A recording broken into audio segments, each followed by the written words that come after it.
మేము ప్రార్థన చేస్తే దేవుడు అది వింటాడు సిస్టర్.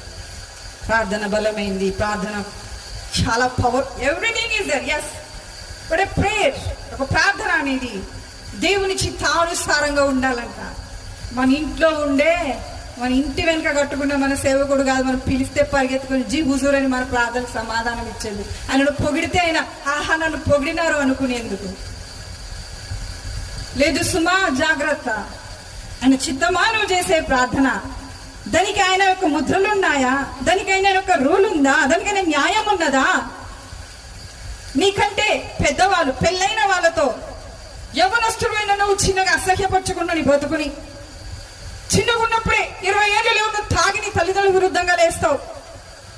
చిన్నగా ఉన్నప్పుడే నీ పాపపు బలముతో అప్పటికే కట్టు దాటిపోతున్నారు యవనస్తులారా. దేవుని భయం లేదా? భర్త బతికుండగానే ఇంకొక వ్యక్తితో నువ్వు ఎదురుగా సంసారం నిలబడుతావు, నీకు భయం లేదా? నీ భర్త తప్పు చేస్తే నువ్వు తప్పు చేయొచ్చా? ఇదేనా చెప్పినాడు దేవుడు? నువ్వు ఒకరు తప్పు చేస్తే నువ్వు తప్పు చేయొచ్చు అని చెప్పినాడు ఆ దేవుడు? ఎవరు లెక్క వాళ్ళకి ఇవ్వడా దేవుడు? మంది ఈ చివరి దినాలలో అసహ్యమైన స్థితిలో నిలబడి ఉన్నారు. తల్లిదండ్రుల్ని వాళ్ళు తీర్పు తీర్చే స్థితిలో ఉన్నారు. ఎందుకు కన్నావని అడుగుతున్నారు. తృణీకారం